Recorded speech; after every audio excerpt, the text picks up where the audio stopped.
Itong gumawa nito isang senador. Mahilig mag-imbestiga, mahilig magbibigay ng mga statement. Karapat-dapat lang na patunayan yung kanyang mga pinapatistigo dyan ay makatotohanan. So this is one example that the Senate as a body should investigate one senator na gumagawa ng ganitong pamaraan. Yeah, because it destroys the image of the Senate na mawawala ng kredibilidad ng Senado na isang miyembro pala para maprubahan, para for her purpose of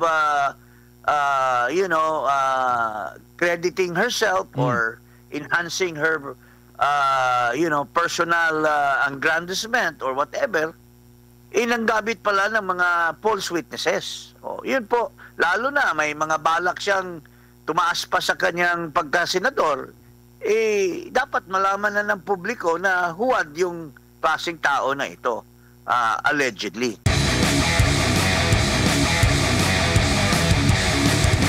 Dalawang issue or insidente pala ng panunuhol ang nabanggit nyo rin kanina. Nabanggit nyo na itong si Michael Maurilio na nitong early 2024 tumistigo po sa Senado sa mga alegasyon na di umano ng pang-aabuso sa loob ng KOJC sa Davao, sa pati ang SMNI na dinawit din niya.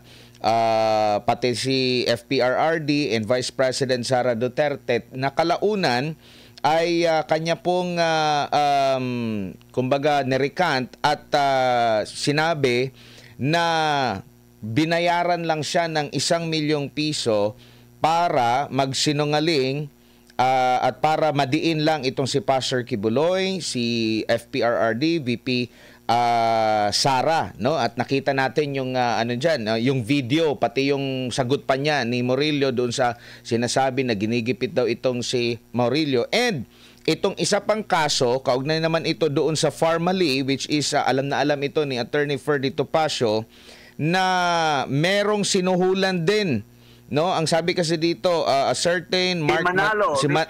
Opo, Mark Clarence Manalo. Opo, stated that Senator Ontiveros Bracael, through her assistant, one Attorney J. Bikerna, instructed Senator Ontiveros driver Ryan Tazo to give money to one of the witnesses in the Farmally investigation, a certain VJ, for him to falsely testify in the hearing against Farmally in the Senate. Another din ito, parang kahalintulad din ito ng akusasyon na binayad.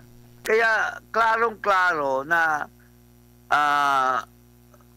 karapat-dapat lamang na masita ang actuation ng isang senador na patong-patong na yung mga incidents ng ganitong pamaraan. Because the investigation or inquiry of the legislative body dapat truthful, patas at legal. Pero kung ipiperjure mo yung mga testigo na pinapatawag mo, halimbawa, for instance, may pinapatawag mo yung isang testigo pero bago pala nakapunta doon kinupkup mo na or you have already interfered with the truth doon sa dapat sabihin ng testigo dahil binayaran mo or tinreten mo na ito lang daw sasabihin. Like in the case of Maurilio, tayo naman lahat ay nakapanood noong mag-isa lang nag-conduct siya ng investigation. Klarong-klaro na mayroon siyang pakay talaga na masama dahil pinapatakip niya ng mukha yung mga testigo. At that time, si Maurilio was testifying but his face was covered. And that's exactly what Maurilio was saying na pinatestify sila. And kaya siya nagtestify dahil nangangailangan siya ng pera at that time. And yung kanyang testimony, base doon sa kanyang statement na dinikta lang sa kanya. Kaya siya nagpirma ng dictation at nagsabi siya kung ano yung dinikta sa kanya. Yun din ang sinabi niya doon sa witness stand nung Senate investigation. Then later on, sabi niya, lahat yung sinabi niya doon was not true.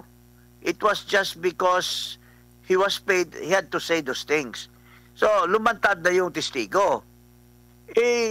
Hindi naman pwede nating you just put it under the rug, Admar, MJ. Itong gumawa nito, isang senador. Mahilig mag-imbestiga, mahilig magbibigay ng mga statement. Karapat-dapat lang na patunayan yung kanyang mga pinapatestigo dyan ay makatotohanan.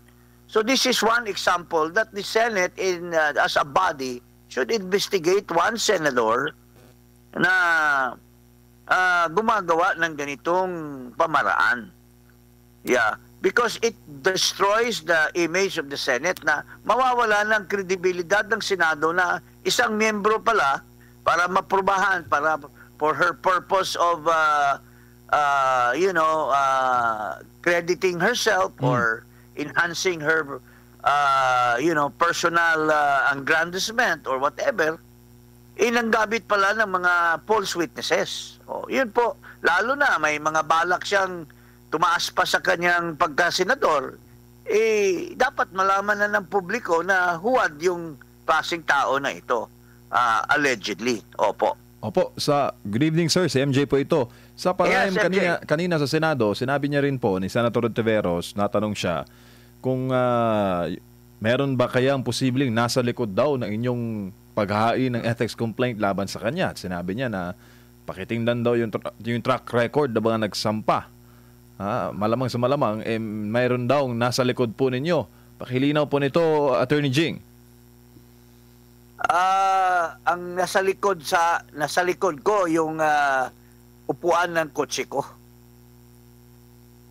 Kasi nakasandal ako sa likod ng kotse ko papuntang Senado. No, I mean, alam mo, this is not the first time we fought for justice, MJ. It is on the record that ako at saka si Attorney Topacio, ang lawyer namin si Attorney Luna, napatanggal namin ang isang chairman ng COMELEC through impeachment. So, hindi po kami inutusan or pinabili ng suka or whatever. We are advocates for justice. Ako, this is not the first time I filed a case against a senator. I brought Mr. Trillanes to the halls of justice. It's just because of his plea na i-forgive ko siya. So he made a public apology to me. So winidraw ko yung kaso. He almost got convicted of a case where he threatened me he threatened my life. So hindi po ito gawa-gawa lang natin. Ako personally, and I also believe Attorney Topacio, sino ba, who are the people who should take cudgels against this kind of people like Ontiveros? If nobody takes that cudgel, we are the kind of people who should advocate for justice. Kasi kung pabayaan lang natin, MJ, na may statement si Murillo to the public, tapos mayroong allegation of wrongdoing, kung walang papatol at hindi natin dalhin sa hustisya, sino pa ba? So kami, ginawa namin yon for the sake of finding the truth about what alias Rene has been telling the people. Yun po ang katotohanan. Opo. Tsaka, Attorney Jing, mukhang wala pa yatang chairman ng Senate Committee on Ethics and Privileges. May mga narinig ko kanina na mukhang isa sa mga tinitingnan na maging chairman si Senator Robin Hood Padilla. At natanong din, no? si Senator Ontiveros sa posibilidad na ganoon, at sinabi niya na tinitingnan niya pa kung anong magiging susunod na hakbang sa kung sino ang magiging chair ng Senate Ethics and Privileges, pero bigyan daw sana ng benefit of the doubt, no, kung sino man ang magiging pinuno ng komite na yan, attorney. Well, tama naman po yan. Any Tom, Dick, and Harry na senator, yun po dapat, because the presumption is that every member of the Senate is upright.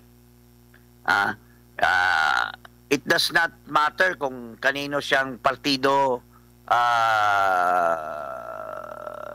which party he belongs, or which party, or independent ba siya, or whatsoever. Ang bottom line dyan is, hindi lang naman, the chairman is just the chairman. There are 7 members of the Ethics Committee. Tapos mayroong 3 ex-officio members, the Senate President, Senate Pro Tempore, at saka yung Minority Floor Leader. So, patas ang labanan dyan. Hindi lang naman, it is not dependent on the chairman. The chairman cannot vote by himself and convict someone, at yun na yun. Siyempre, the body is collective. So, nandyan yung Minority Floor Leader, kasama naman siya doon sa minority. So, ipaglalaban na yung kanyang karapatan, yung due process. So, ang amin lang dito ay mayroong venue na yung mga may akusasyon sa kanya makapagsabi ng may responsibilidad na may mangyayari. Opo. Tungkol doon sa mga pinaggagawa nitong kabulastugan ng isang membro ng Senado. Opo, Attorney Jing, sabi ni Ontiveros, harassment daw yung ethics complaint laban sa kanya. Totoo ba yun, Attorney? Siya nga yung nangaharas eh. Remember, maraming mga vloggers na pag usapan lang yung nung lumantad yung si alias Rene, lumantad, sumulat lang sila and they made a comment, sinampahan na niya ng kaso. Siya nga yung nangaharas ng mga vloggers eh. It's on the contrary. At saka paano naman people like us, I'm no longer connected with government. Si Attorney Topacio is a practicing lawyer. Si Attorney Luna is a practicing lawyer. We are ordinary people. How can we harass somebody as powerful and influential as Ms. Ontiveros? Lalo na mahilig siyang magdadagdag sa Senado. So, how can you harass a person like that who is the one harassing other people? Di ba mas nakakatawa? Na ang nangaharas ng tao ay siya pa yung ngayon ang haharasin ng mga ordinary people tulad namin. Di ba? Opo. It's the other way around, MJ.